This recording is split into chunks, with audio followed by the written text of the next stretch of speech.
الحمدللہ رب العالمین والصلاة والسلام علی سید الانبیاء والمرسلین اما بعد فاعوذ باللہ من الشیطان الرجیم بسم اللہ الرحمن الرحیم ان اللہ وملائکتہ یصلون علی النبی یا ایہا الذین آمنوا صلوا علیہ وسلموا تسلیما الصلاة والسلام علیک یا رسول اللہ وعلی آلک واصحابک یا سیدی یا حبیب اللہ الصلاة والسلام علیک یا رسول اللہ وعلی آلک واصحابک یا رحمۃ للعالمین۔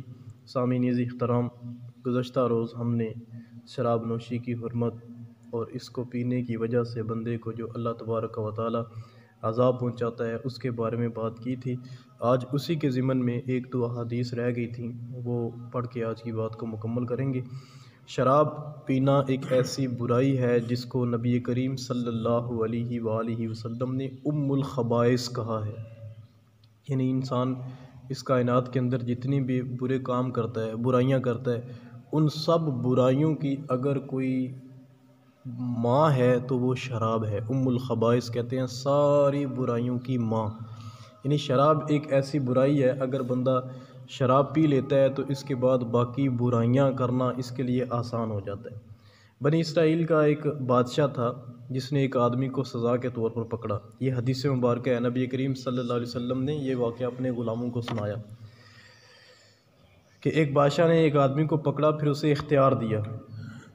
اختیار اس بات میں دیا کہ یا تو شراب پی لے، یا کسی شخص کو قتل کر دے، یا زنا کرے، یعنی یہ تین باتیں اس کے سامنے رکھیں، اور آخر میں کہا کہ اس کے بعد ایک اور تیرے لیے کنسیشن یہ ہے کہ تو خنزیر کا گوشت بھی کھا، ان چاروں کاموں میں سے کوئی ایک کام کر ورنہ ہم تجھے قتل کر دیں گے۔ اس شخص نے دیکھا کہ باقی سارے کام تو بڑے بڑے گناہ ہیں، میں ایسے کرتا ہوں تھوڑی سی شراب پی لیتا ہوں۔ جب اس نے شراب پی لی تو وہ باقی کاموں کے ارادے سے اپنے آپ کو روک نہ سکا، یعنی پھر اس نے زنا بھی کر لیا، پھر اس نے قتل بھی کر دیا، پھر اس نے خنزیر کا گوشت بھی کھا لیا۔ تو یہ ایک ایسی شراب پینا، یہ ایک ایسی برائی ہے جس کی وجہ سے بندہ دوسری برائیوں کے اندر مبتلا ہو جاتا ہے۔ پھر اس کے بعد نبی کریم علیہ الصلوۃ والسلام نے جب وہ بنی اسرائیل کا یہ واقعہ اپنے صحابہ کو سنایا، اس کے بعد ساتھ ہی ارشاد فرمایا ما من احد یشربها فلا تقبل له صلاۃ 40 لیلۃ، جو شخص شراب پیے اس کی 40 راتوں تک کی نماز اللہ تبارک و تعالیٰ قبول نہیں فرماتا۔ ایک اس نے شراب کا گھونٹ پیا، 40 دن تک اللہ تبارک و تعالیٰ اس کی نماز کو اس کی طرف سے قبول نہیں کرتا۔ اور ارشاد فرمایا جو شخص اس حال میں مرا، اللہ تبارک و تعالیٰ کی ذات ہمیں اس لعنت سے محفوظ رکھے، جو اس حال میں مرا کہ اس کے پیٹ میں ابھی تک شراب کا کوئی قطرہ موجود تھا، تو اس ایک قطرہ جو اس کے پیٹ کے اندر موجود تھا، اللہ تبارک و تعالیٰ کے نبی صلی اللہ علیہ وسلم نے ارشاد فرمایا اس شراب کی ایک قطرے کی وجہ سے اللہ تبارک و تعالیٰ اس مرنے والے پر جنت حرام کر دیتا ہے، اور جہنم ہمیشہ ہمیشہ کے لیے اس کا مقدر بن جاتی ہے۔ اور جو بندہ شراب پینے کے بعد 40 راتوں کے اندر مر گیا، ارشاد فرمایا وہ جاہلیت یعنی زمانہ کفر کی موت مرا، وہ عام مسلمانوں والی موت نہیں مرا بلکہ وہ کفر والی موت مرا۔ تو یہ کامیاب اور سیانہ بندہ وہی ہوتا ہے جو ایسے ذرائع سے بھی بچتا ہے جو انسان کو اس طرف لے کے جاتے ہیں۔ یہ حدیث مبارکہ ہے، حضرت جابر رضی اللہ تعالیٰ عنہ اس حدیث کے راوی ہیں کہ ایک آدمی جیشان ایک قبیلہ شہر ہے یمن کا، وہ وہاں سے نبی کریم علیہ الصلوۃ والسلام کی بارگاہ میں حاضر ہوا اور اس نے شراب کے متعلق آپ سے سوال کیا، اور اس شراب کے متعلق سوال کیا جو اس یمن کے شہر کے اندر تیار کی جاتی تھی۔ تو رسول اللہ علیہ الصلوۃ والسلام نے پوچھا کہ وہ کس چیز سے تیار کی جاتی ہے شراب؟ تو عرض کرنے لگا یا رسول اللہ وہ جوار سے وہ شراب تیار کی جاتی ہے۔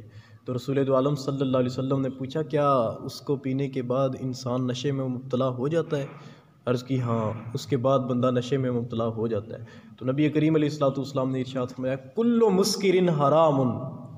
یہ آج کل ایک ٹبر ایسا بھی ہے جو کہتا ہے کہ جو شراب ہے اس کے حرام ہونے کا تو اللہ نے قرآن میں ذکر کیا ہے۔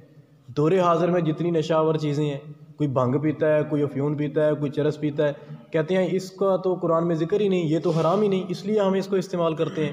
تو ان کے لیے یہ بات ہے کہ نبی کریم علیہ الصلوۃ والسلام نے ارشاد فرمایا کل مسکر حرام، ہر وہ چیز جو انسان کو نشہ دیتی ہے، جس کو استعمال کرنے کے بعد انسان کی عقل پہ پردہ پڑ جاتا ہے، نبی کریم علیہ الصلوۃ والسلام نے ارشاد فرمایا وہ بھی حرام ہے۔ جس طرح شراب حرام ہے، اسی طرح ہر وہ چیز جو انسان کو نشے کے اندر مبتلا کرتی ہے وہ بھی حرام ہے۔